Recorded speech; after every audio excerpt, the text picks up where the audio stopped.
curriculares del doctor Carlos Ramiro Ruiz Moreno. El doctor Ruiz Moreno es originario y vecino de esta ciudad de Guadalajara, Jalisco, abogado y maestro en Derecho Privado por la Universidad de Guadalajara, doctor en Derecho por el Instituto de Estudios Jurídicos. En la actualidad es profesor e investigador de carrera titular C, con 35 años de servicio, adscrito al Departamento de Disciplinas sobre el Derecho de la División de Estudios Jurídicos de este centro universitario. En la actualidad imparte la asignatura de Derecho Constitucional Mexicano, así como en el Centro Universitario de Ciencias Económico-Administrativas de nuestra Casa de Estudios, como docente en la Maestría en Gestión y Políticas de la Educación Superior. Datos importantes que podemos señalar: en la Universidad de Guadalajara, además de desempeñarse como docente e investigador desde el año de 1980, como administrativo fue jefe de la Unidad de Normatividad, dependiente de la desaparecida Dirección de Desarrollo Académico. También fue secretario fundador del Instituto de Investigaciones Jurídicas, secretario técnico de Rectoría, secretario de la Dirección General Académica, director general de Extensión Universitaria, coordinador académico de la carrera de abogado, director de la revista de la Universidad de Guadalajara, director de la Escuela Preparatoria de Jalisco, jefe del Departamento de Ciencias Sociales y Jurídicas del Centro Universitario de Ciencias Económico-Administrativas, coordinador del posgrado en Derecho de la Universidad de Guadalajara. En el Congreso del Estado fue secretario técnico de las comisiones permanentes de Educación Pública y Desarrollo Económico y Social, respectivamente, así como en el periodo 2004-2007 se desempeñó como director del Instituto de Investigaciones y Estudios Legislativos del Congreso del Estado de Jalisco. Durante el año 2007 ejerció la jefatura de la Unidad Departamental de Proyectos Nuevos y Extensión dentro del Instituto de Formación y Actualización Judicial y el Consejo de la Judicatura del Estado de Jalisco. Se ha desempeñado ante el Honorable Consejo General Universitario como Consejero General Académico por el Centro Universitario de Ciencias Sociales y Humanidades. En la actualidad es jefe del Departamento de Disciplina sobre el Derecho de la División de Estudios Jurídicos de la Universidad de Guadalajara, presidente fundador de la Red Mexicana de Posgrado en Derecho y presidente de la Red Internacional de Posgrado en Derecho. Sin más preámbulo, cedemos el uso de la voz al doctor Carlos Ramiro Ruiz Moreno. Muchas gracias y muy buenas tardes. De entrada, y en ocasión de este marco magnífico que es el primer Congreso Latinoamericano, quiero manifestar algunas ideas que tienen que ver con el proceso de participación de la Universidad de Guadalajara en la capacitación de los llamados operadores del nuevo sistema de justicia penal. Independientemente de los referentes que en este momento el Congreso ya tienen ustedes muy claro: la reforma de 2008 en materia de nuevo sistema de justicia penal, la reforma de 2011 en materia de reformas a los derechos humanos y al amparo, particularmente. Aparece a nivel nacional el contexto de un problema que tenía la Federación, entendida como el pacto de unidad entre las entidades federativas y el gobierno federal, para hacer frente a lo que estaba disponiendo por imperio de la Constitución la reforma de 2008 en materia de nuevo sistema de justicia penal, y era técnica y estratégicamente el proceso de capacitación de los operadores del nuevo sistema de justicia penal. En algunos estados, los más previsores, aquellos que iniciaron incluso antes de que se aprobara la reforma constitucional de 2008, debo señalar que hubo otorgamiento de partidas presupuestales para permitir que el servidor público pudiera separarse de sus funciones y se dedicara de tiempo completo a tomar procesos de adecuación a su formación del sistema inquisitivo, al sistema adversarial, y además de ello a conocer cuáles eran las posibles peculiaridades de la actividad práctica profesional de la intervención correspondiente. El órgano implementador a nivel nacional tuvo siempre una Secretaría Técnica depositada definitivamente en la Secretaría de Gobernación. Fue organizando a través del tiempo cursos de capacitación para los operadores. Y quiero hacer el señalamiento de que al tiempo que se cocina esta reforma constitucional en materia de nuevo sistema de justicia penal, viene cocinándose en este sexenio un proceso de reforma constitucional al artículo 5 de la Constitución en materia de libertad de profesiones. El artículo 5 establece que no hay más problema que obtener un título profesional por una casa de estudios reconocida por el Estado en términos de la ley correspondiente, la ley de profesiones, para que se pueda hacer la práctica profesional correspondiente. Pero, a nivel internacional, haciendo el comparado sobre todo con la modalidad del ejercicio profesional de la abogacía en los Estados Unidos, de manera muy concreta en el estado de California, encontramos que la práctica profesional está perfectamente acotada con un perfil profesional, lo que se llama nosotros en el trazado de la carrera del abogado, el perfil de egreso, que nos permite hacer ejercicio profesional, una serie de limitantes para obtener periódicamente, cada 5 años, el quinquenio es un valor periódico perfectamente reconocido, cada 5 años la recertificación correspondiente. Vaya, la expedición de título equivale a la certificación, la recertificación se obtiene cada 5 años. En esta lógica, Secretaría de Gobernación, al tener en sus manos la posibilidad de desarrollar los compromisos del órgano implementador de la reforma de 2008, considera que los perfiles de los operadores deben estar siendo objeto de esta revisión. Pero más que los operadores, los capacitadores que intervengan a título de profesores en el proceso de inmersión total al nuevo sistema tendrán que demostrar antes el TEC de Gobernación que tienen la capacidad. Reconoce 2 vías para otorgar la acreditación la propia CETEC. La primera vía será el expediente de méritos profesionales, una carta curricular, un currículum vitae, más las constancias, certificaciones y diplomas correspondientes. La otra vía es un examen de conocimiento teórico, básicamente acerca del Código Nacional de Procedimientos Penales. Yo podría decirles que el efecto académico, político que vive el Estado de Jalisco obedece, uno, a un gobierno local que está más atento a desarrollar el reto de los Juegos Panamericanos en el momento de las reformas constitucionales de 2008. Y número 2, al desencanto de quienes encabezaban el Poder Judicial en ese momento, frente a lo que podía significar el costo presupuestal de la implementación del nuevo sistema de justicia penal. La Universidad de Guadalajara, debo decirlo clara y abiertamente, tiene estructuras horizontales donde se responde un proceso de reforma a partir de las necesidades de nuestro cuerpo académico. El cuerpo académico tiene una serie de inquietudes y las manifiesta. Me tocó el honor de ser del año 2009 al año 2016 coordinador de posgrado en Derecho. Y tenía un par de profesores muy inquietos en la Academia de Derecho Penal. Uno de ellos nos acompaña honrosamente en esta mesa, es el maestro Martín Jiménez Alatorre, el otro es el maestro Hugo Olvera Colunga. Y los dos fueron a presentar una necesidad manifiesta de los profesores. Los profesores sabían que la reforma estaba aprobada. Sabían también que teníamos un conjunto de profesores muy inquietos, muy buenos profesores de Derecho Penal, pero se sentían inexactamente capacitados para abrazar el nuevo sistema de justicia penal.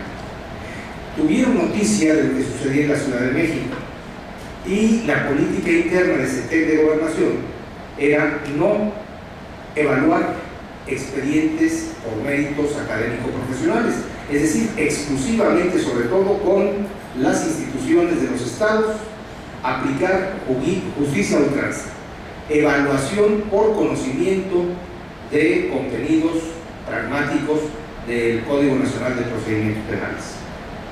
Siendo así, propusieron Martín Jiménez y Hugo Olvera: organicémonos como grupo de estudios, grupo de lectura, originalmente un círculo de lectura, y vámonos preparando los profesores de la Academia de Derecho Penal para certificarnos ante CETEC. Se hizo lo correspondiente, se organizaron, fueron a la Ciudad de México, aplicaron el examen, obtuvimos los resultados positivos, se realizó un segundo proceso interno, siguió aumentándose el número de profesores. De tal suerte que, llegado el momento, que sería el año 2013 aproximadamente, se manifestó la necesidad de que la Universidad de Guadalajara hiciera una declaración de presencia y compromiso con la reforma constitucional en el sentido de participar en el proceso de capacitación de los operadores del nuevo sistema de justicia penal. ¿Cómo hacerlo? La respuesta era: CETEC había establecido que el órgano implementador a nivel federal tuviera un convenio con cada uno de los gobiernos de los estados y que fuera a través del órgano implementador de los gobiernos de los estados, por su Secretaría Técnica, quien, en coparticipación directa con la Secretaría de Planeación, Administración y Finanzas, sacara una convocatoria a la que acudían sobre todo personas morales, no personas físicas, que ofrecieran servicios de capacitación a nivel nacional, incluso venían de otros estados y ofrecían los procesos de capacitación. Debo señalar que fueron muchas asociaciones civiles las primeras que participaron en el proceso de capacitación de los operadores. ¿De quiénes estoy hablando? Originalmente eran 7 los operadores reconocidos por CETEC. Primer grupo, jueces y magistrados. Segundo grupo, defensoría. Tercer grupo, fiscalía. Cuarto grupo, peritos. Quinto grupo, policía. Sexto grupo, custodios de redactación. Séptimo grupo, mediadores y conciliadores. Y octavo grupo, asesor jurídico de la víctima. En esta lógica, la universidad debía dar una respuesta, pero nosotros sí tenemos internamente un reglamento de planes y programas de estudio. Damos valor crediticio, valor en créditos académicos, a los procesos convertidos en horas aula, prácticas algunas, teóricas otras. La universidad no podía tomar los cursos de capacitación como tales sin aprobación de sus órganos de gobierno. Así es que nos dimos a la tarea de preparar un pequeño grupo conformado entre la División de Estudios Jurídicos, particularmente la Coordinación del Posgrado en Derecho, el Sistema de Universidad Virtual a través de la Licenciatura de Seguridad Ciudadana, la CIEP, la Coordinación de Innovación Educativa y Pregrado de la Universidad, y finalmente convertimos los cursos de capacitación en diplomados. Originalmente 7, hasta mediadores y conciliadores, y finalmente al año siguiente incorporamos, cuando fue aprobado por CETEC de Gobernación, al asesor jurídico de la víctima. ¿Grandes problemas? No. Afortunadamente, en una universidad tan grande como la Universidad de Guadalajara, tenemos maravillosos profesores que hacen práctica cotidiana de la teoría que enseñan o profesan en las aulas. Así pudimos llamar en los grupos de jueces y magistrados a los jueces y magistrados en materia penal más reconocidos. En la Defensoría, participaron definitivamente elementos muy importantes de la Procuraduría Social, de la Fiscalía, tuvimos presencia de los fiscales, los peritos, desde luego, el Instituto Jalisciense de Ciencias Forenses hizo acto de presencia, las policías a través de la Secretaría Técnica del Consejo Estatal de Seguridad Pública nos ayudaron a trabajar lo correspondiente, los custodios de redactación con la Fiscalía de Redactación Social, y finalmente el Instituto de Justicia Alternativa con mediadores y conciliadores. Nos tocó también enderezar una discusión muy interesante acerca de quién era el asesor jurídico de la víctima y dónde correspondía instalarse antes de que esto fuera una realidad dentro del sistema. La universidad seguía inquieta, y nuestros profesores más, con el proceso de certificación de CETEC. Por un lado, y no es una mancha, al contrario, creo que es un gran beneficio el otorgamiento que se obtuvo a partir de la Ley Orgánica de 1994 del principio constitucional de autonomía universitaria. En términos generales, ese artículo 3º constitucional en su fracción séptima nos faculta para otorgar toda clase de diplomas, títulos y grados, y es autosuficiente la Universidad de Guadalajara en ejercicio de la autonomía constitucional para otorgarlos.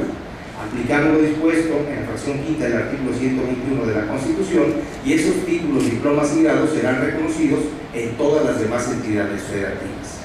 Pero bueno, las reglas internas del proceso de capacitación para los operadores del nuevo sistema de justicia penal exigía adecuarnos a una serie de lineamientos transitorios que permitían el funcionamiento de CETEC, la certificación de los capacitadores y finalmente la incorporación a través de un proceso de licitación, y esto quiero ponerlo de manifiesto por todas las veces que participó la Universidad de Guadalajara en procesos de capacitación para los operadores. La Universidad en igualdad de condiciones participó para ganar los procesos cuando estos fueron licitados a través del gobierno del Estado. Resultados efectivos. Con Martín no podemos mentir. Realmente en Jalisco encontramos una fenomenología que no nos gustó. El servidor público no podía ser de alguna manera dispensado de sus obligaciones fundamentales para escolarizarse y presentar una especie de carta de exclusividad, como lo exigimos nosotros en la maestría en Derecho, exclusividad para estudiar únicamente la maestría en Derecho y realizar actividades complementarias. Se le exigía desempeñar a todo funcionario público que se adecuara a estos cursos de capacitación su carga horaria natural y en sus ratos libres escolarizarse dentro de los diplomados. Realmente resultó algo muy doloroso y yo tendría que decir que hay unos taches muy difíciles de solventar. Los ciudadanos, como no tenían conocimiento, lógicamente que también mostraban un desinterés, incluso los propios colegios, barras de abogados, porque prácticamente había un control del sistema penal en los litigios y no estaban de acuerdo en que esta aplicación se realizara, porque esos controles son los que de alguna forma se manifestaban hasta controles corruptos.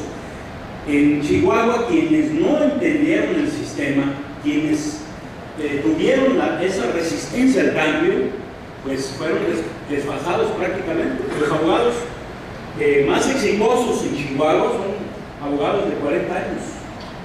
¿Qué quiere decir esto? Pues que el sistema es para ustedes y se tiene que mejorar, porque como lo iniciamos en Jalisco, fue muy tardado, con muchas irresponsabilidades, con mucho desconocimiento y con mucha simulación, desgraciadamente. El inicio de los trabajos, como ya decía, fue en el 2005. Colombia, iniciaron en ese año, tuvieron su etapa de aprendizaje bastante cruel, porque recordemos que Medellín era la ciudad más insegura del mundo. Se cometían 7,000 homicidios al año. Actualmente tienen una tasa de 427 homicidios al año. O sea, fueron trabajando. Entonces, esto nos dice que sí se puede. Y los datos que vamos a tener nos dicen que estamos haciendo las cosas incorrectas. El inicio de los trabajos fue a la llegada del equipo en la judicatura que nos toca encabezar, porque nosotros le damos el trabajo para adelante en dos cosas importantes: la ciudad judicial, que estaba abandonada, tenía más de 7 años, y el nuevo sistema de justicia penal, que nadie sabía de qué se trataba. Así iniciamos nosotros en 2013. Vean ustedes, Jalisco, somos el último lugar. Así iniciamos. Son los datos de la CETEC. Entonces era de vergüenza que un estado, que es el segundo estado en importancia económica, política, etc., nos hayamos retrasado de esta forma, cuando otros pues ya prácticamente estaban en su implementación. Chihuahua inició antes del 2008 para implementar y tuvieron sus costos, o sea, llevan en la 7ª o en la 8ª reforma.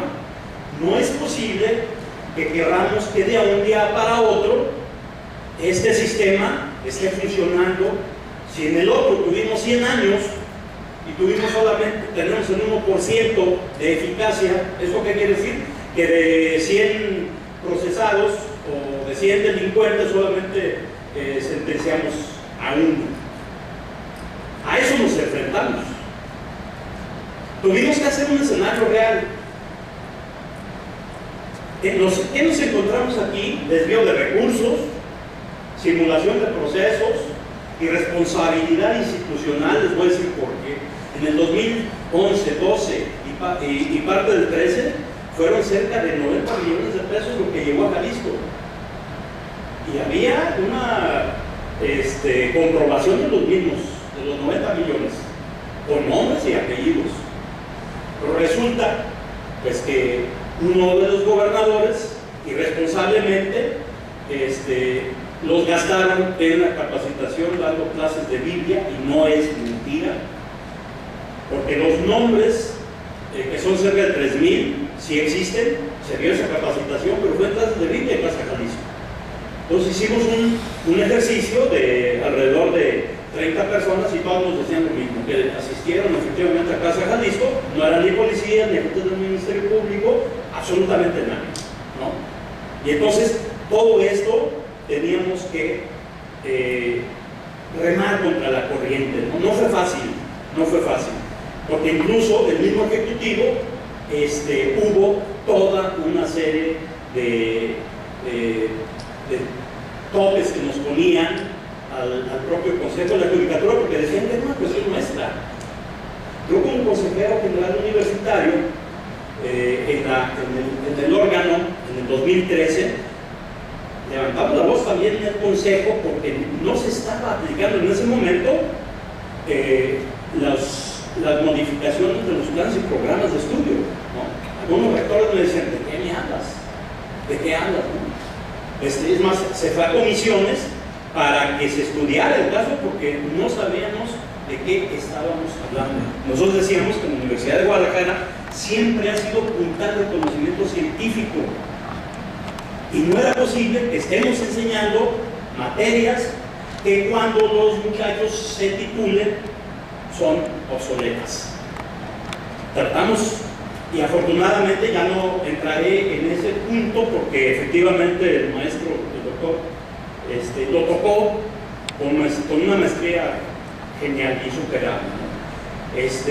El fracaso, vamos a decir, ¿qué estaba en este proyecto? ¿Y por qué? Dirán ustedes, ¿por qué si es capacitación nos habla? Porque también tuvimos que capacitar a los implementadores desde acá, con nosotros. Porque nosotros en el Consejo de la Judicatura teníamos un órgano implementador. En el Estado era el coordinador del órgano, era el órgano implementador a nivel estatal, con 7 operadores, y éramos 3 articuladores, y entonces parecía que no estábamos hablando el mismo idioma, ¿no? ¿Y a qué nos encontramos en este sistema de más de 100 años? Crecimiento de corrupción, crecimiento del crimen organizado, iba totalmente galopando, y el fracaso del sistema penitenciario. 230,000 presos que nunca eran rehabilitados, ¿no? Eran verdaderas escuelas del crimen. No digo que ya se acabó, pero el proyecto está. Aquí la cuestión es, si estamos haciendo bien las cosas, o nos vamos a tardar 20 años para poderlo hacer. Yo creo que las universidades, la Universidad de Guadalajara, tiene los elementos de método para hacer el estudio de lo que sí está o que no está funcionando. El escenario de la reforma también eran las contradicciones estructurales del proceso de investigación en la propia fiscalía. La falta de capacitación. ¿Qué se requería para ser agente del Ministerio Público? Ser abogado. No nos enseñaron a ser investigadores ni a perseguir el crimen tampoco. O sea, teníamos que ir contra esto. Y si ustedes me dicen lo que sucedía con los investigadores, no, bueno, pues yo no sé cómo nombraban a los propios investigadores. En Colombia hicieron la CTI, es el cuerpo profesional de investigadores que necesariamente tienen que ser abogados y tienen que ser criminólogos para poder estar en esto. Los agentes del Ministerio Público, los fiscales, pues allá tienen que haber pasado por ese periodo. Así como se pide en el Poder Judicial, hay una carrera judicial que te dice tienes que ser actuario, notificador, tienes que ser secretario, tienes que ser secretario de acuerdos para hacer eso. Y es así. Entonces, esta situación la tomábamos mucho en cuenta la ausencia de un Ministerio Público autónomo. Se hacía, el Ministerio Público sigue haciendo lo que el Ejecutivo dice. Y ese es un error, porque tiene que haber una autonomía. Gran parte de los delitos que se están cometiendo vienen de los servidores públicos. Falta de una visión de conjunto en la seguridad pública y el Ministerio Público. La simulación se daba en esto de las contradicciones estructurales del Ministerio Público. O sea, cómo estaba constituida la propia Procuraduría en ese caso. Ausencia de, ya lo dijimos, un Ministerio Público autónomo. La falta de una visión de conjunto de la seguridad pública entre ministerios públicos, policías, peritos, etc. Deficiencias también encontramos en el proceso de coordinación, ¿no? Y en esto, excesos de cuerpos policiales. Tenemos 125 cuerpos policiales, eso es de locos. En Colombia hay uno solo. Tenemos participación del ejército haciendo labores de investigación para la cual no están preparados. En eso también nos encontramos. Y la Marina, ni se diga. Hacían labor de inteligencia, labor de investigación y labor a veces de ejecución. Y si no, ahí está la batalla y está no sé. Pues no me hagan decir cosas de moderno. Escenario de los resultados del sistema mixto. Solo se denunciaba el 8% de los delitos. 8%. Por falta de confianza hacia el Ministerio Público y a veces a las policías, ya ni se diga, y a los jueces. El 98% de los delincuentes no terminaba condenado. Era más fácil sacarse la lotería que condenar a un delincuente, desgraciadamente. Y perdón por lo coloquial, pero tengo que poner los puntos sobre las IES porque en ese momento era necesario. No querían cambiar el sistema. El 80% de las órdenes de aprehensión no se cumplimentaban. O sea, se gastaban ser millones y millones, más de 30,000 millones de pesos en 4 años y se tiraron a la basura. Más de 50,000 órdenes de aprehensión. Entonces, ¿para qué sirve tanto proceso? El 82% de las audiencias, el juez no estaba en las audiencias. En esto, el 80% de los procesados no hablaba con el juez. Nunca lo conoció el juez, ¿no? Y este era el resultado de este escenario pavoroso que teníamos, que era el 1% de los delitos que se castigaban y la impunidad el 99%. No estamos bien, ahorita lo van a ver. Acciones realizadas en el Poder Judicial. Creamos la comisión y en contra de a veces de los propios funcionarios judiciales. Recuerden que el Consejo de la Judicatura hubimos consejeros ciudadanos y había un juez y había un magistrado que, como ya lo dijo el doctor, fue sancionado, renunció, pero que conste que el doctor lo dijo. Capacitación del equipo interdisciplinario. Aquí teníamos que ver por qué demonios teníamos que entrar a este sistema y cómo teníamos que entrar. No era de abogados, era también de administradores, era de arquitectos, era de todo. Y en el Ejecutivo se tardaron 2 años para poder entrar y sacaron a la judicatura como operador, dejando únicamente al Supremo Tribunal de Justicia. Y de cuando acá a los magistrados se les capacita para la administración pública. Difícilmente, ¿no? Entonces se presentaban cada cosa. Tuvimos que hacer un diagnóstico. Estos diagnósticos te sirven para tomar decisiones. Delitos cometidos en ese tiempo, tomando como base los datos de INEGI, eran 1.305.667, pero solamente se denunciaban 92.000, estamos hablando del 8.4%. Y había las cifras negras, que son las que se cometen pero que no se contabilizan, 1.208.000. Eso es la impunidad total de inicio, que es mucho decir.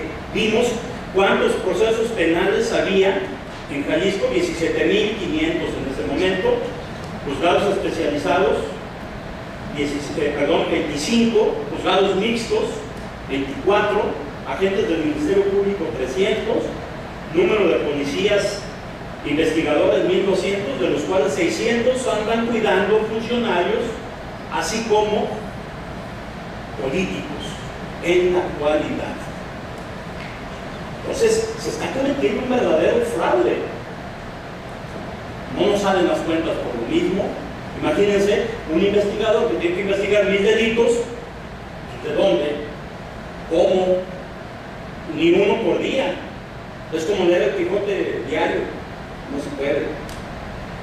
El número de policías preventivos era 25.083. El número de defensores de oficio dice sin datos, pero estábamos hablando de cerca de 70 que no ajustaban, ¿no? Yo fui defensor de oficio, dice defensor del vicio.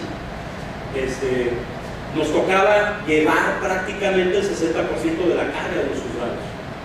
No, pues simplemente para hacer la petición de copias fotostáticas, imagínense 2.300 expedientes, pues ahí te veías, ¿no?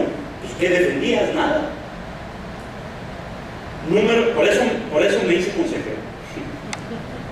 El número de defensores, el número de reclusores teníamos 12, universidades públicas pues tenemos 2, imagínense nada más, y las cárceles municipales 124. Nos dimos a la tarea de visualizar con la propia reforma, de estudiar, hacer un estudio de qué demonios teníamos que hacer con la reforma. Y nos dicen en el 18, la operación del sistema en cada orden de gobierno estará a cargo de instituciones, tribunales y autoridades especializadas en la procuración, impartición y seguridad pública. Y ahí encontramos las fiscalías, los reclusorios. Aquí hicimos un monstruo a la cual le cargamos a la fiscalía cerca de 29 atribuciones, de las cuales deberían de ser 3 o 4. Investigación, integración, consignación y la defensa de la prueba técnica ante el Ministerio Público, ante el juez. Digo, ¿de dónde sacamos que podemos con la protección civil, con el reclusorio, con protección a víctimas, con una serie de situaciones que no tienen? Son más de 25 atribuciones. Y esa fue la reforma grande que hizo este gobierno, porque fue en este gobierno, de crear un monstruo que no tiene ni pies ni cabeza. Teníamos que ver con qué cosas contábamos para garantizar la oralidad, la publicidad, la inmediación, la contradicción y la igualdad entre las partes. Teníamos que ver todo esto. No estaba fácil porque de repente te dan una pelota cuadrada y no sabes qué hacer con ella. Pues hay que ver, tenemos que ir. Estuvimos en Guanajuato, que es uno de los estados que mejor sistema tiene integralmente en la administración. No todo es jurisdicción, ojo con eso. Si no sabes el todo y nada más te vas a las partes, creo que estamos cometiendo un verdadero error. Los ejes de la reforma: teníamos la capacitación, teníamos que capacitar, teníamos que gestionar recursos, no es fácil. Hágase la luz, pero siempre, fíjense nada más, en 4 años llevan 312 reformas al sistema de seguridad pública, de justicia, etcétera, aquí en el Congreso del Estado. 312, de las cuales ninguna ha servido para parar el crecimiento de la delincuencia, y menos de la eficacia de la institucionalidad. ¿Por qué pasa esto? Pues simplemente también hablemos de capacitar a los diputados. Son los que hacen las leyes, y ahí nos dejan los feminicidios y los animalicidios, y nos dejan, yo dije todos los diputados menos Víctor.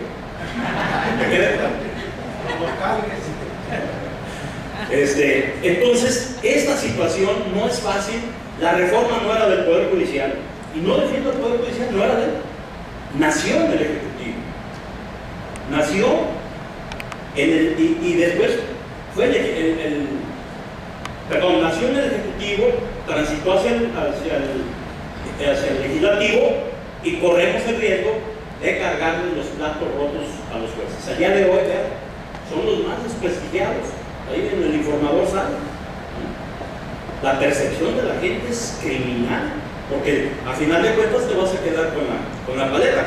Pero en la universidad sí hacemos cuentas, y no es así. Teníamos que gestionar estos recursos. Los jueces decían: no, hombre, que al cabo nada más ponemos, quitamos la oficina del juez. A final de cuentas dicen que el juez no tiene, le crecemos 2 metros, ponemos 4 sillas y ya está la inmediación y está todo. Dijimos: no, señores, el sistema anterior subsiste. ¿Cuánto? 3, 5, 10 años, 20 años. Dentro de 20 años podemos detener a un homicida, y tiene que haber un juzgado. Esa capacitación se tiene que dar, y lo tenemos que conocer. La infraestructura, obras públicas antes, hoy la infraestructura y obra pública, la CEO, no sabía de qué estaban hablando. A 2 años de estar en esto, tuvimos que ver jueces que le entienden a la construcción, que son familiares de amigos de esto, que tuvimos que encontrar arquitectos, unos no eran más hombres que ingenieros, pero le entraban al tema. Las TICs, ¿qué son las TICs? Las nuevas tecnologías. Capacitar en todo esto. La difusión, teníamos que difundir. Si no logramos que la gente le entre al conocimiento de que este sistema es mejor, esto va a tronar. Hicimos, y prácticamente planeamos, hicimos lo que teníamos que hacer, la ley desde el 2008, el modelo estructural, distritos, etcétera. Y aquí está teníamos que crear una infraestructura para esto, para 1,208 delitos, para 96 denuncias, 96,000 denuncias y 17,000 procesos penales. ¿Cuál nos tocaba a nosotros? La última parte. ¿Quién no hizo la tarea?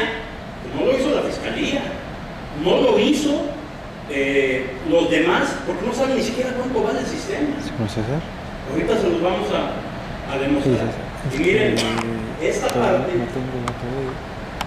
del organigrama de la implementación eran 32 partidos judiciales, tuvimos que transitar a un modelo más moderno de estructurar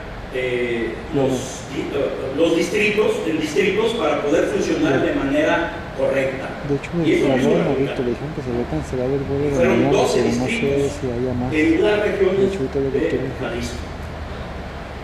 Con nuevos ¿Manda? juzgados, teníamos más de 20 años que no se habían usado la compañía, y es que siempre era nada más cambiar de lugar. Y los criterios, los alcanzan a ver, eran por delito, de carreteras, de regiones, de cantidad de población, de todo esto. Todo esto lo planteamos correctamente. Dijimos cuáles son los distritos, dónde vamos a funcionar y cuándo los vamos a poner en operación. Así estaba. Después los rojos nos cambiaron.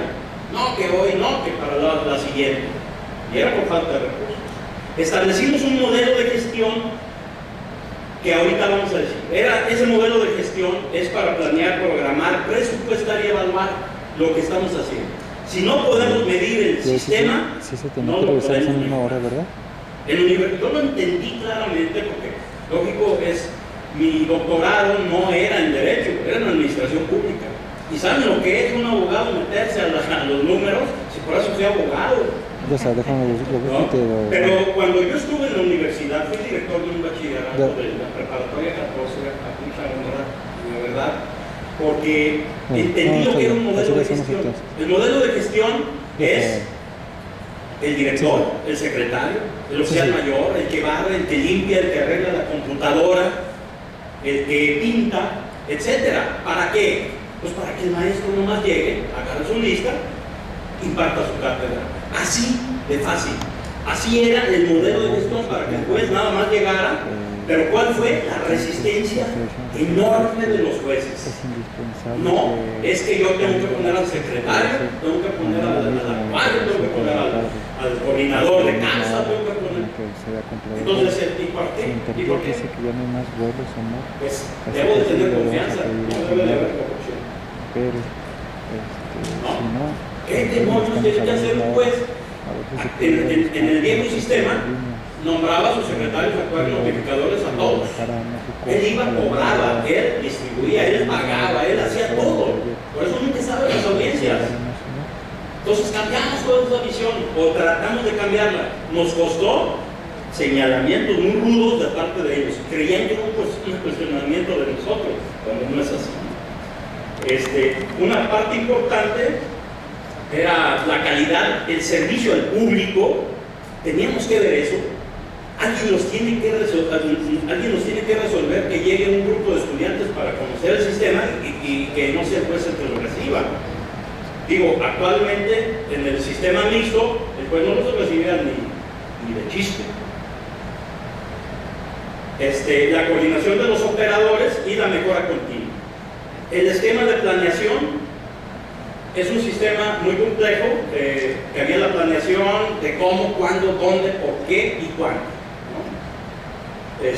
Las políticas que tuvimos que aplicar, el cambio organizacional, en meter los criterios de liderazgo, de mejora continua, de gestión de personal, etc.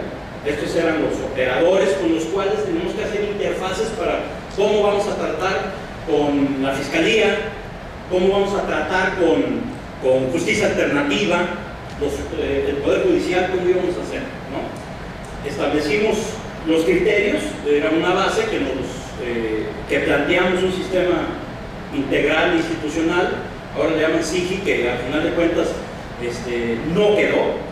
Lo estamos haciendo como si tuviéramos cada quien su máquina de escribir, cuando era una cuestión de interfaces, notificaciones de manera directa, mandar por la vía electrónica los videos, etcétera, con las restricciones debidas. Este era el SIGI, lo tiene que tener el Poder Judicial, y cada quien maneja su información, pero las interfaces las maneja con el juez, o las debió de haber manejado con el juez. Hicimos el esquema de cuántos jueces por distrito. Nos salió que teníamos que tener 61 jueces. Nombramos 95, 61 que iban a estar en la primera etapa y los otros preparándose, porque había muchos que no nos daban la calidad de los requerimientos. Después nos decían, ¿y por qué no agarraron a los mejores? Agarramos a los mejores, a los que fueron en una convocatoria abierta. En la Fiscalía debieron de haber hecho convocatoria abierta. Lo estoy esperando. Las premisas para la infraestructura aquí están, cómo eran, cómo debieron de haber sido, medianamente se establecieron. La arquitectura, las salas, cuánto costaba cada uno, un juez debe de ganar tanto, debería de haber jueces itinerantes, jueces de bagatela para no cargar a los jueces, pero ahí se quedó. En el primer partido judicial debieron de haber sido 27, nada más hay 10 o 11, acaban de nombrar otro, funcionando. ¿Para qué? Para que no se atoren más de 127,000 causas que están atoradas en la Fiscalía. No puede el juez hacerlo. Y si no hace un modelo de gestión correcto, la Fiscalía fiscalía eso no va a funcionar. Así funciona el juzgado. Esto es lo que vale, cerca de 550 millones de pesos. Eso costaba el sistema. No sabe cuánto vale la fiscalía, no sabe cuánto valen los demás. Ahí traen al pobre maestro Cotero en ciencias forenses que no dan los recursos para capacitar. Y no es fácil capacitar un perito, no es del día siguiente, dame dinero y mañana lo tengo. Con la sustentación de la prueba es la parte más frágil, ojo con eso. Y no es cierto que es la policía la parte menos preparada, es la fiscalía, ojo con eso. Las expectativas, todo eso. El vuelo es a las 4 de la tarde. Vean cuánto tiene el presupuesto cada quien. El Poder Judicial tiene 1.334 millones. La Fiscalía tiene 6.450 millones, 6.000, casi como Guadalajara. En un total de 4 años ha gastado 25.000 millones de pesos. ¿Para qué? No sé. Comparativo de homicidios, ojo con esto. De la entrada en vigor, en el 2015 teníamos, estoy hablando del primer partido, 567 homicidios y en el 2006 607. ¿Bajó? No, pero no se confundan. Este es un sistema para procesar, no es un sistema para bajar los índices. Este es el procesamiento de las causas penales. Lo otro tiene que obedecer a otro esquema. Si hay tiempo lo planteamos. El comparativo de delitos en el 2015 eran 51.539, subió a 54.158. Así de fácil. Las expectativas, bueno, etcétera, y me interesa que vean esto, los incrementos de las averiguaciones previas. En el 2014 eran 91.525, vamos en 106.000. Los homicidios eran 900 en el 2014 y vamos en 1.152 hasta la fecha. ¿Ha bajado? No ha bajado. Homicidios, dolosos, ya lo dijimos, de que solo se denuncia, y vean ya esta es la última. Sentencias de homicidio en el nuevo sistema de justicia penal. Sentencias, eficacia, pues, lo que hay. No sé cómo estaban estas sentencias. Digo, a lo mejor con ese sistema en el cual la declaración era la parte importante, pero ahora ya no. Vean, 280 en 2013, sentencias. En el 2014, 262. En el 2015, 235. Entrando el nuevo sistema, una. ¿Sí? Y si nos vamos a hablar de la prevención, que en otro momento lo diremos, pues esa sería la culminación de este plan. Muchas gracias por su atención.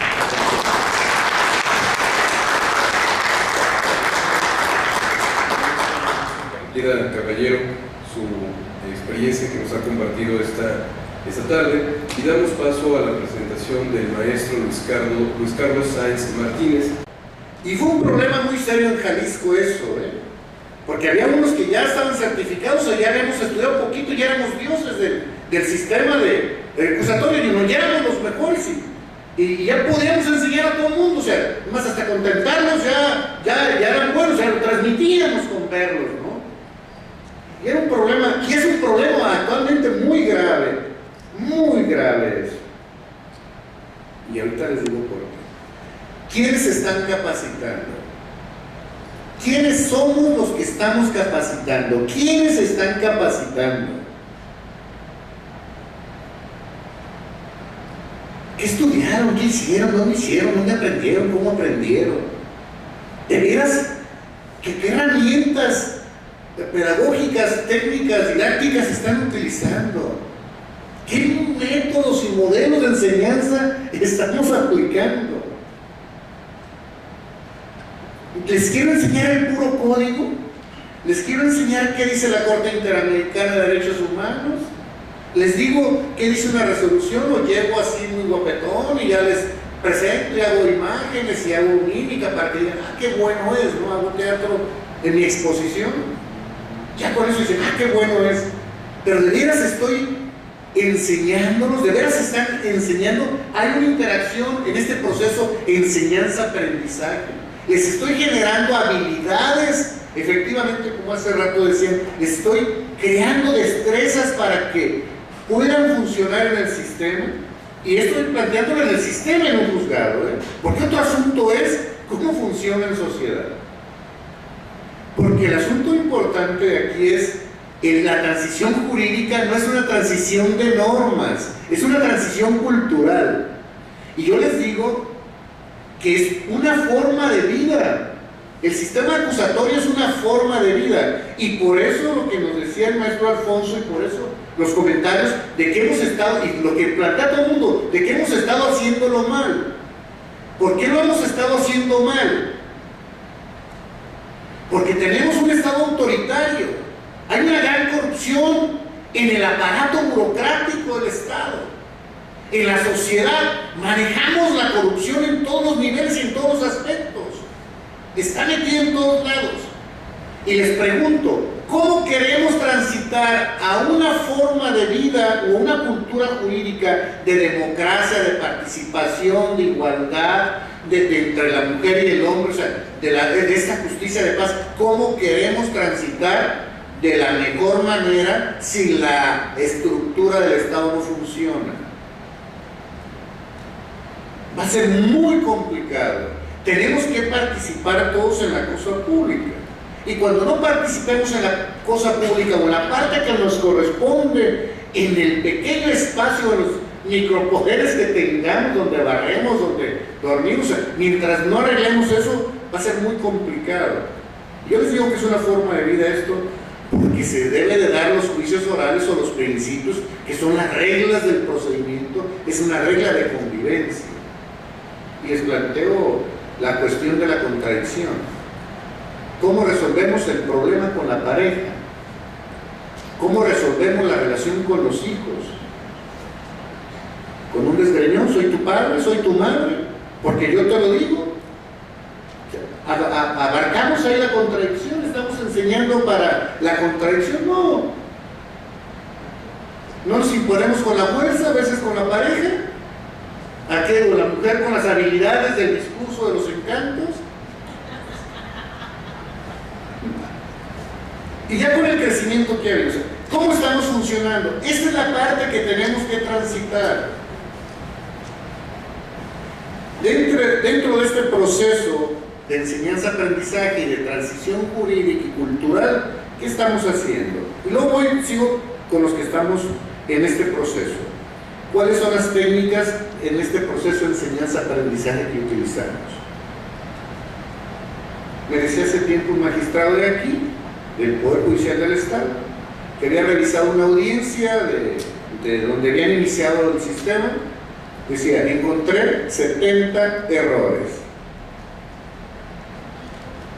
Y si agarro esa audiencia con 70 errores, y algunos como muy terribles, y la utilizo para enseñarles, ¿qué les estoy enseñando?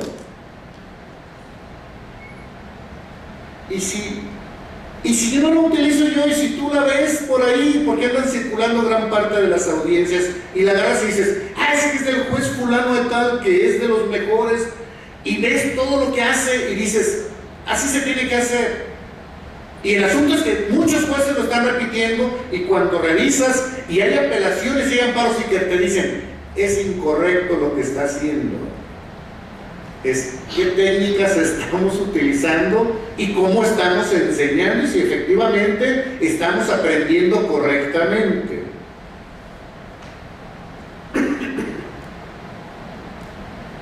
¿Cómo se está evaluando a los docentes? ¿Cómo nos están evaluando? Y me pongo ahí porque estoy trabajando algunas cosas. ¿Cómo estamos evaluando los resultados? ¿De veras estoy generando destrezas, habilidades? ¿De veras les genero que se pongan a pensar? Que es lo primer curso que les doy de hermenéutica. ¿De veras les hago que razonen y que piensen? ¿De veras los estoy preparando para que ustedes generen una autocrítica y una crítica del sistema y entender la crítica como una comparación? La crítica surge con la ilustración, porque anteriormente no te dejaban comparar nada y los ilustrados te decían, es que tenemos que criticar, y criticar es comparar uno con otro. Y dicen los que conocen filosofía que esta parte también es parte de la dialéctica.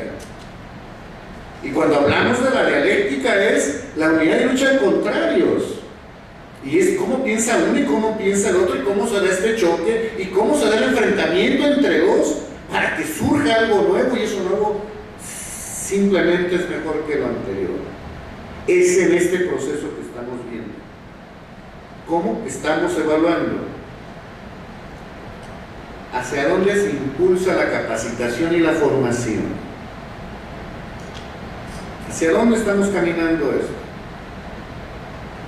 ¿Qué queremos? ¿Queremos tener dinero? ¿Queremos generar dinero, o sea, personal, individual? ¿O queremos que el sistema funcione? Yo vi esos dos caminos, ¿no? Y dinero pues no me ha dejado, entonces me fui por el otro lado.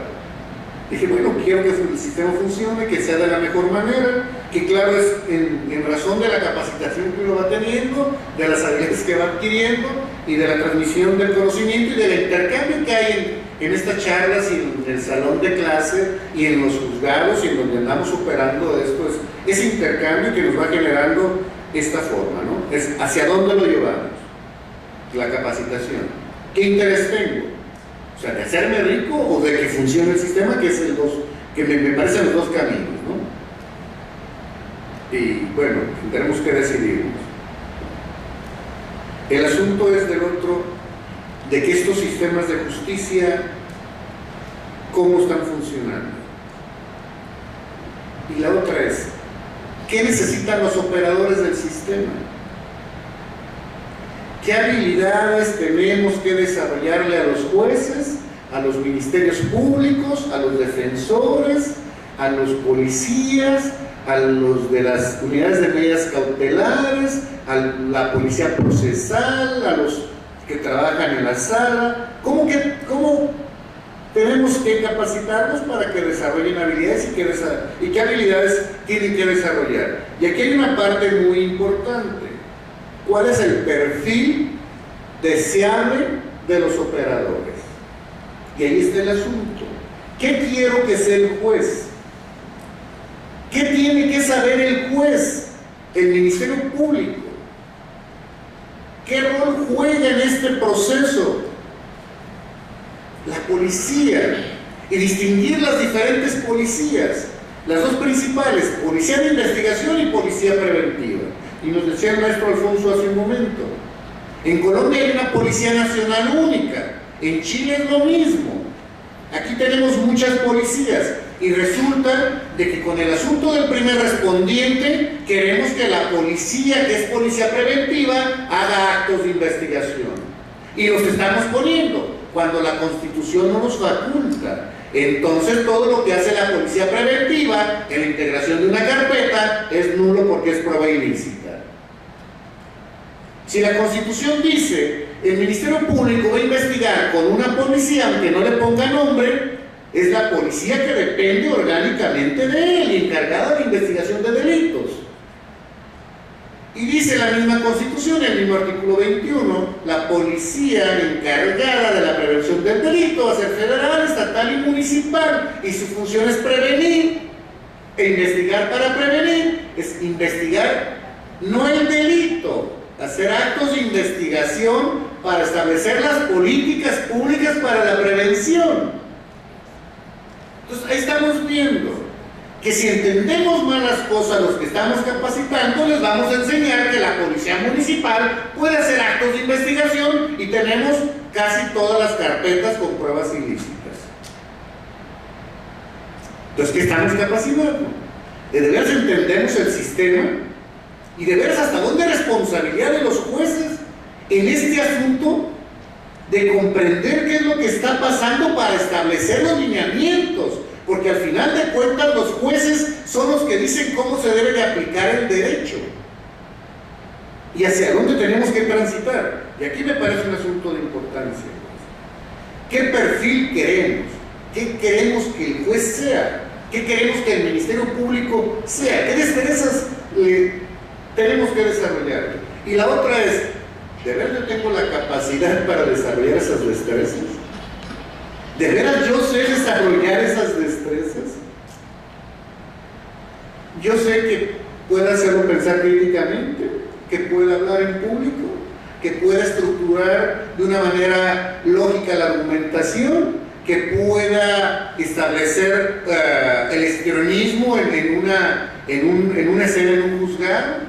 Yo sé cómo debe de aplicar la teoría del caso, cómo debe de aplicar la teoría del delito. Yo sé cuándo y cómo debe de establecer una jurisprudencia. ¿De veras yo lo conozco? Te estoy enseñando para que manejes juicios orales y no manejo yo las destrezas. O a lo mejor puedo no manejarlas, pero conocer todo el aspecto y plantearlo. Pero estoy capacitando para manejar las destrezas, que es la parte importante de todos los que estamos aquí. Si vamos a ser operadores, y más los más jóvenes, ¿no? Si van a ser operadores del sistema, tienen que desarrollar una cantidad de destrezas.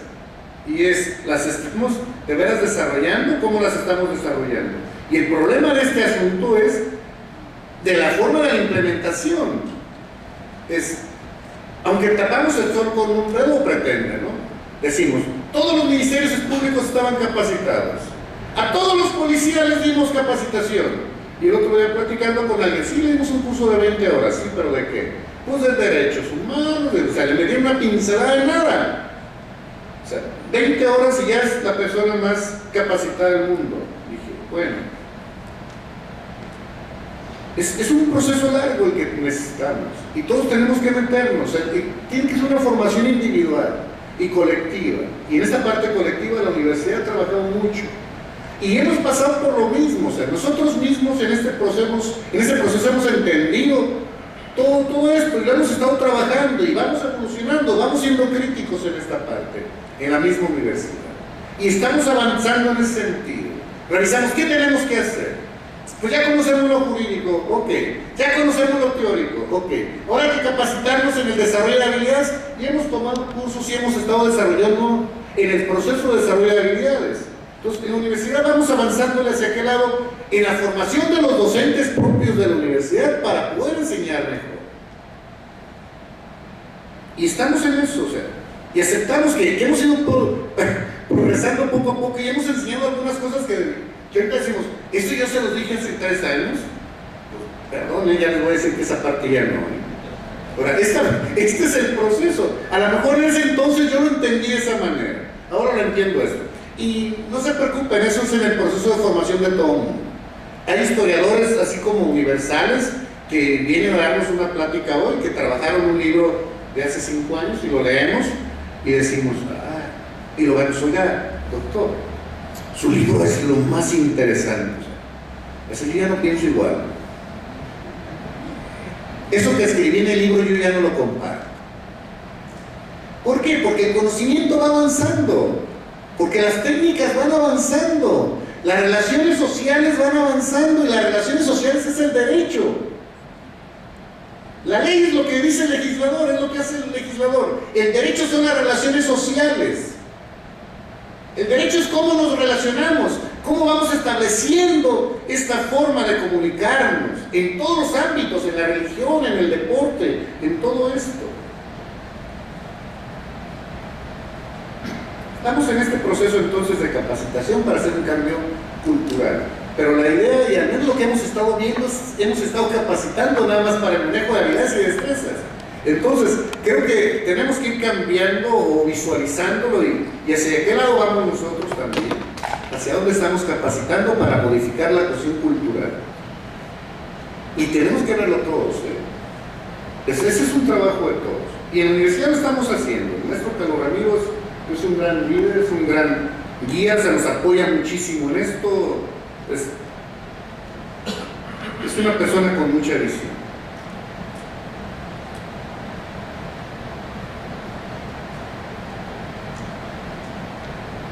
La sociedad también tiene que cambiar. Sí, la sociedad tiene que cambiar. ¿Tenemos que educar o capacitar a la sociedad? Sí, tenemos que hacerlo. Uno de los viajes que he andado por ahí estudiando también y aprendiendo esto, llegué a Guanajuato. Estábamos antes de entrar a una audiencia con un juez muy reconocido allá.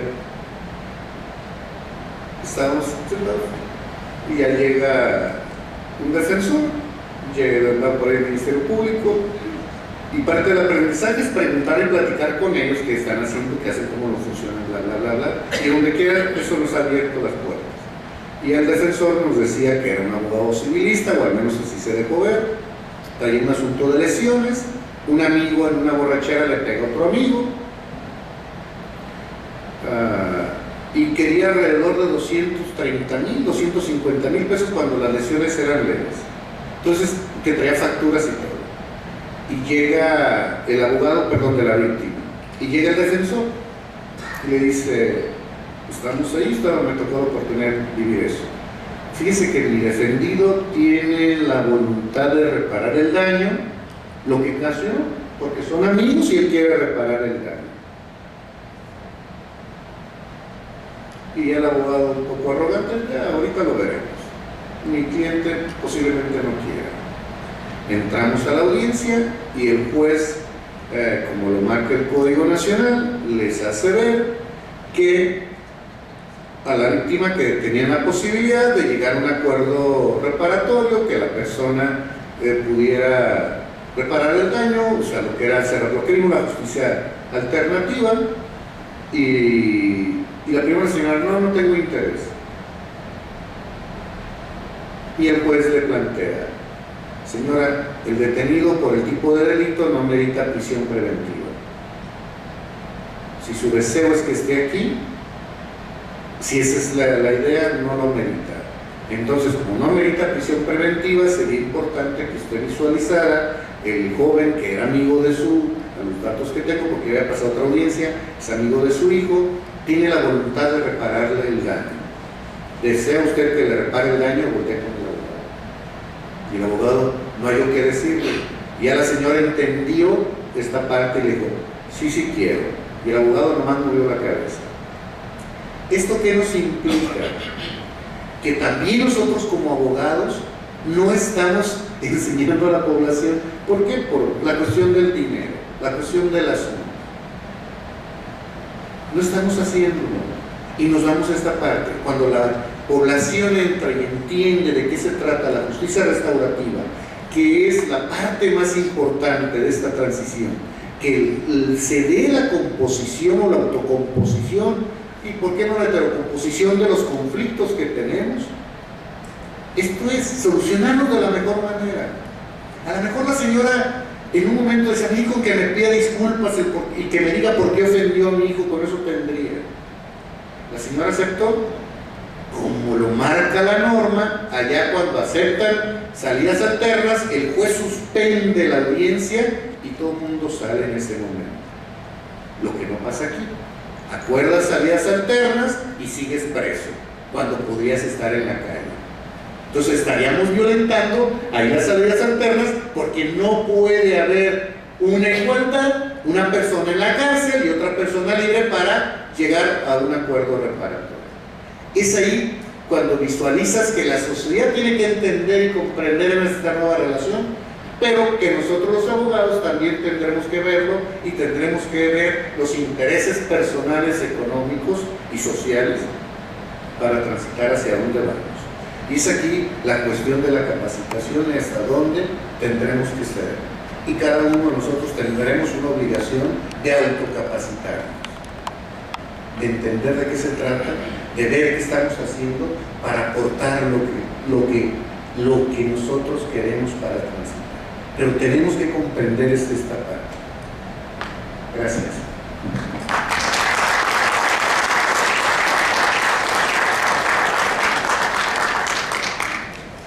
Agradecemos al doctor Martín Jiménez Alatorre su brillante intervención. En ese momento abrimos un espacio para preguntas y respuestas.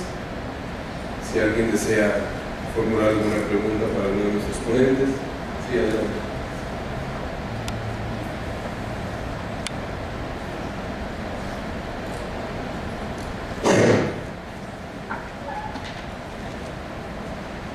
Buenas noches, ya son las 8. Señores, antes que nada, me siento muy orgulloso de tener gente tan preparada y que sea universitaria y que sea de la Universidad de Guadalajara o egresado de la Universidad de Guadalajara. Pero aparte de unas preguntas, quiero hacerles un comentario, y muy serio. Creo que deberían de tener ustedes aquí sentado al gobernador, al presidente de la República, para que entendiera una problemática real que se está viviendo en Jalisco, en todos los niveles sociales, del sistema, de policía, de todo. Yo quisiera preguntarles, como son varios, yo tengo varias inquietudes. Regular tenemos conocimiento de una realidad. O a Luis Carlos, al licenciado Luis Carlos Sainz, que tiene mucha experiencia en periodismo. Tenemos una problemática de que el gobierno siempre oculta la realidad, las cifras, los presupuestos, cómo funciona el desarrollo de un presupuesto para que se trabaje realmente para una sociedad en la que vivimos.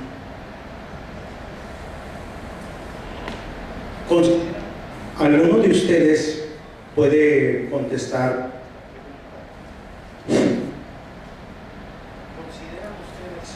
¿Consideran ustedes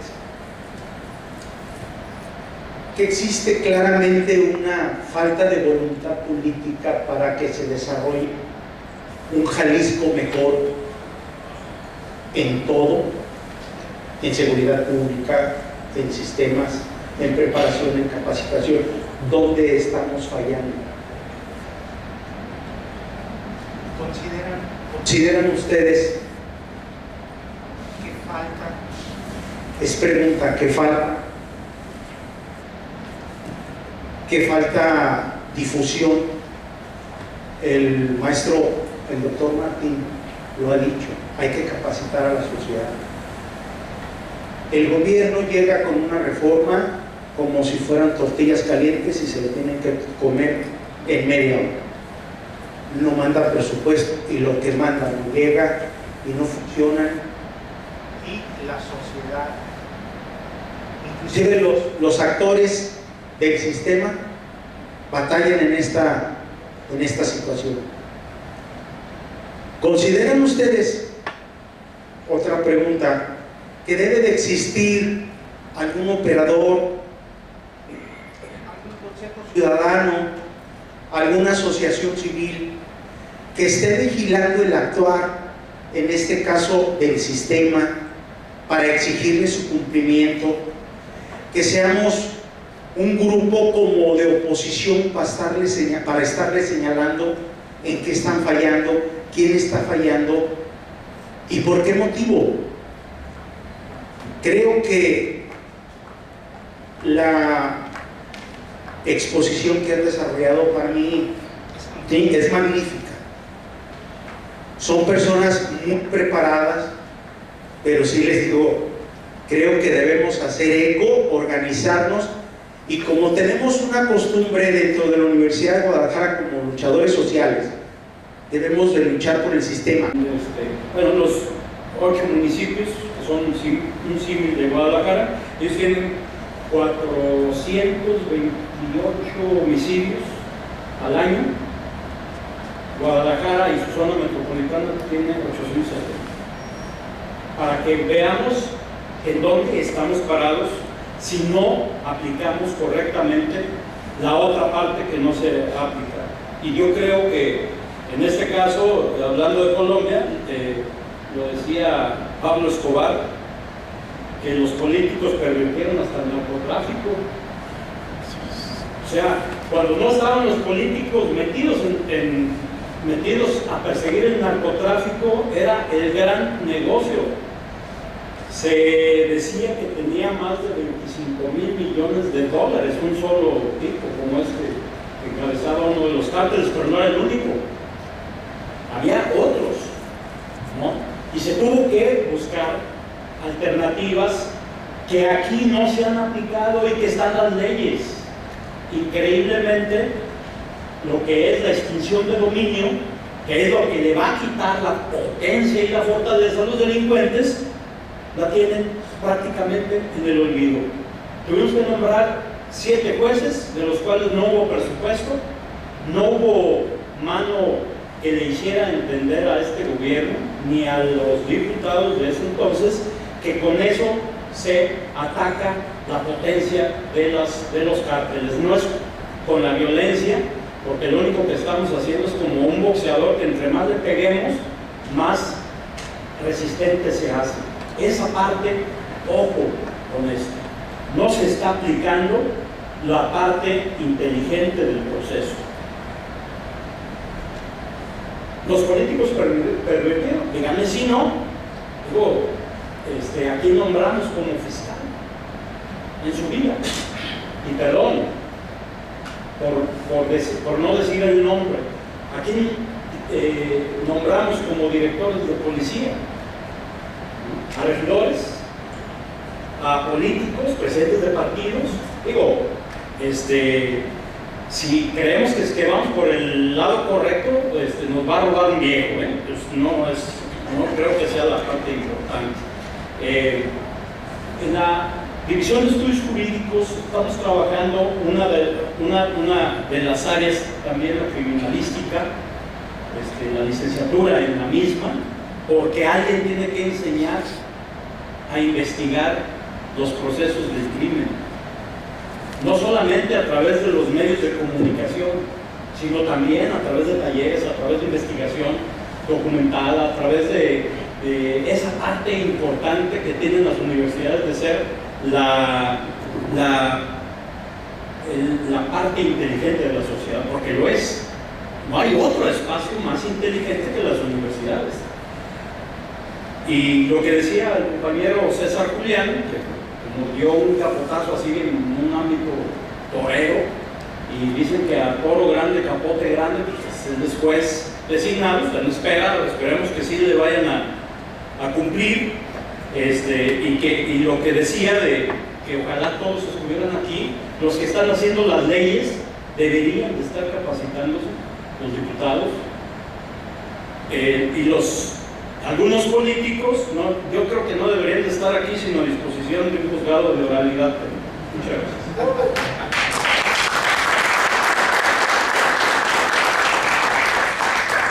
En el caso de cada uno de ellos, por la impartición de la conferencia magistral El proceso de capacitación sobre el sistema acusatorio en el Estado de Jalisco, en el primer Congreso Latinoamericano del Sistema Penal Acusatorio, Ciencias Forenses y Derechos Humanos, fechado en esta ciudad de Guadalajara, del 29 de mayo al 2 de junio de 2017, firma el maestro Víctor Sánchez Orozco, diputado federal, el maestro Jorge Arturo Parra Tellez-Girón, rector del CLEO, el licenciado César Ambriz Puente, de la Red Latinoamericana de Abogados Penalistas AC, y el licenciado Eduardo Moreno Modiano, consejero de la Judicatura del Poder Judicial del Estado de Jalisco. Hacemos la entrega formal de estas constancias al doctor Carlos Ramiro Ruiz Moreno,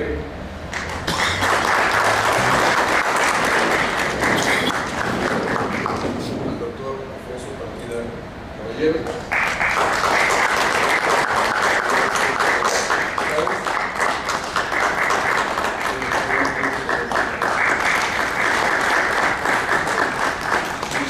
por su amable presencia. Que pasen ustedes buenas noches.